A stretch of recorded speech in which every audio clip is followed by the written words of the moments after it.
आप सब लोगों को नमस्कार। और जैसे कि हाथरस की घटना पर कल हमारे साथ हुआ, हम लोग कल आम आदमी पार्टी का एक प्रतिनिधिमंडल जिसके अंदर माननीय राज्यसभा सांसद संजय सिंह जी, मैं स्वयं मंत्री राजेंद्र प्रसाद गौतम जी, अजय दत्त जी और पंजाब से हमारे लीडर ऑफ अपोजिशन चीमा जी, हम सब लोग पीड़िता के परिवार से मिलने के लिए गए, उनका दुख साझा करने, उनका ढांढस बंधाने और किस प्रकार से हादसा हुआ और क्या माहौल अभी उनके साथ चल रहा है, ये सब जानकारी लेने के लिए, उनसे मिलने के लिए कल हम गए। और जिस प्रकार से हमारे साथ कल यूपी की पुलिस के मौजूदगी में हमला होता है, बेहद दुखद है। और लगातार जब कल परिवार से बात करी, परिवार के में उनके पिताजी और माताजी से बात करी, तो परिवार से बात कर हम लोगों को पता चला कि किस प्रकार से योगी जी और उनकी सरकार मिलकर दोषियों को बचा रही है।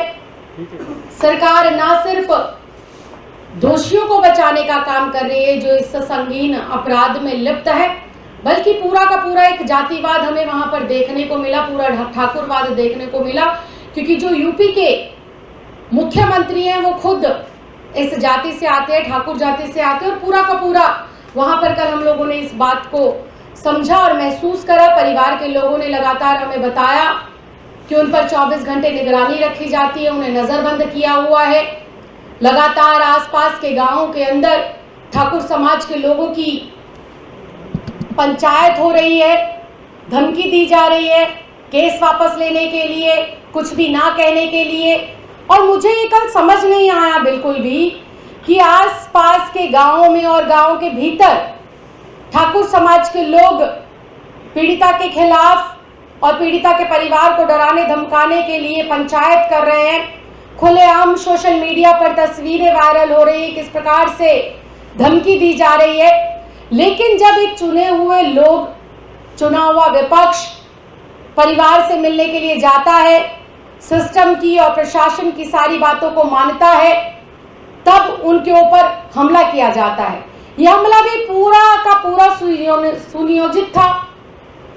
जिस प्रकार से दीपक मिश्रा नाम के आरोपी ने इंक फेंकी, जिस प्रकार से उसने वहां पर नारेबाजी करी, पूरे के पूरे गांव को एक किले में तब्दील किया हुआ है, परिंदा भी पर नहीं मार सकता वहां पर, लेकिन ये आरोपी कैसे घुस जाता है। लेकिन ये फोटो पूर्ण रूप से बताती है, ये प्रशांत कुमार जी है, एडीजी लॉ एंड ऑर्डर, इनके साथ ही ये आरोपी खड़ा दिखता है।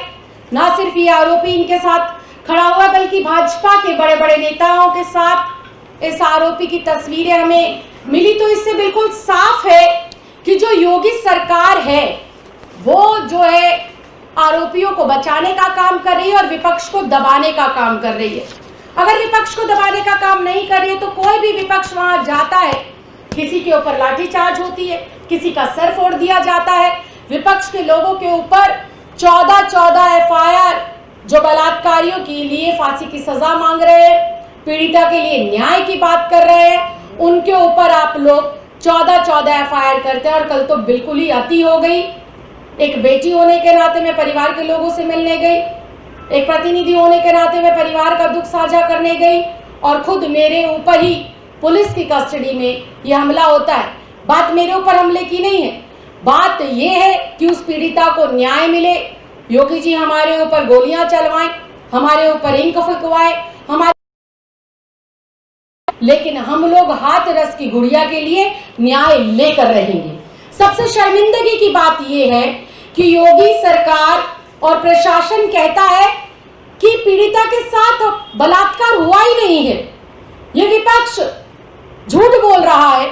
अगर विपक्ष झूठ बोल रहा है तो अलीगढ़ का मेडिकल जो कॉलेज है, अलीगढ़ का जो अस्पताल है, जिसके अंदर पीड़िता लगभग हफ्ते से 10 दिन तक रही, उसकी पहली प्राथमिक रिपोर्ट में पूर्ण रूप से ये साबित हुआ है कि उस लड़की के साथ बलात्कार हुआ है। ये रिपोर्ट विपक्ष ने नहीं बनाई, ये रिपोर्ट आम आदमी पार्टी ने नहीं बनाई, ये अलीगढ़ यूपी सरकार के अंतर्गत आने वाले अस्पताल के डॉक्टर ने ये रिपोर्ट बनाई है और ये रिपोर्ट 22 सितंबर की ये रिपोर्ट कहती है कि हाथरस की गुड़िया के साथ गैंगरेप हुआ था। दूसरी बात, लगातार विपक्ष के ऊपर तो आप लोग एफआईआर दर्ज करा रहे हैं, विपक्ष के ऊपर तो योगी की सरकार लाठीचार्ज करा रही है, लेकिन पीड़िता को न्याय दिलाने के लिए काम नहीं कर रही है।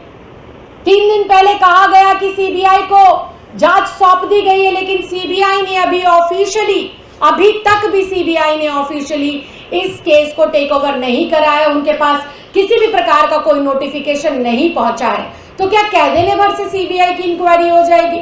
मुंह के शब्दों से इंक्वायरी हो जाएगी? इंक्वायरी के लिए आपको कागज पत्री तैयार करनी पड़ेगी, आदेश देने पड़ेंगे। जिस प्रकार से आप शासन प्रशासन को आदेश देते हैं कि रात के 2 बजे ही मृतक की जो है अंतिम जो है उसका संस्कार नहीं बल्कि सबूतों को नष्ट कर दिया जाए, परिवार को दिखाई ना जाए डेड बॉडी, ये प्रशासन की किस प्रकार से लापरवाही है। दलित विरोधी पूर्ण रूप से योगी सरकार घोषित हो गई।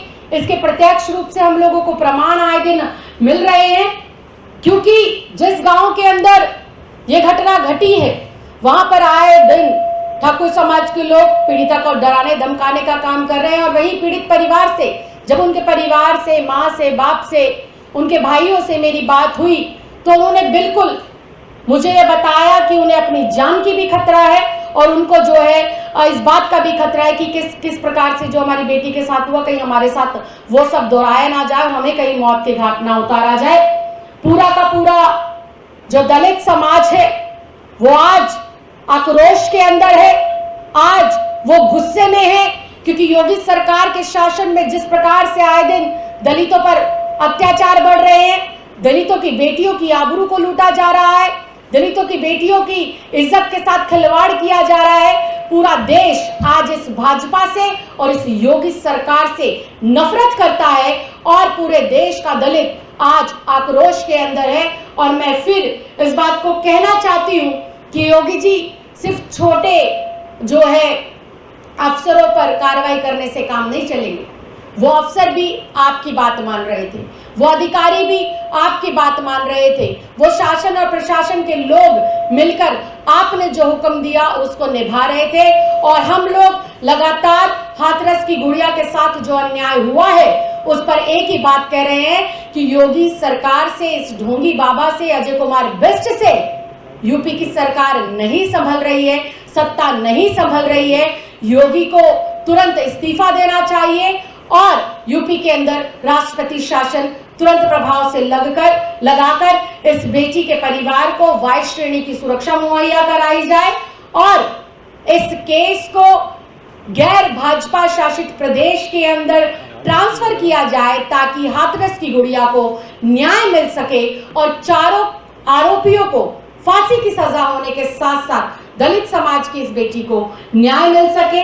सरकारें लगातार, सरकार में जो बैठे हुए लोग हैं वो परिवार के लोगों को परेशान कर रहे हैं, लगातार जा रहे विपक्ष के ऊपर हाथापाई हो रही है, उनके ऊपर अत्याचार हो रहा है। मैं फिर ये कहना चाहती हूँ कि हम लोग सिर्फ और सिर्फ दलित समाज की, हाथरस की इस गुड़िया के लिए न्याय चाहते हैं। आप जितने भी वार करना चाहते हैं, आपके द्वारा फेंकी गई हुई कालिक से एक बार फिर हम लोग इतिहास रचेंगे और एक बार फिर से जो आपने दलित समाज की बेटी के साथ किया है और दलितों के साथ जो आप लोग अन्याय कर रहे हैं, इसका जो है लोग तुरंत प्रभाव से जो है आप लोगों को इस्तीफा देना चाहिए। और हम लोग जो है इसके खिलाफ यूं ही आवाज बुलंद करते रहेंगे और उस बिटिया के लिए न्याय यूं ही मांगते रहेंगे।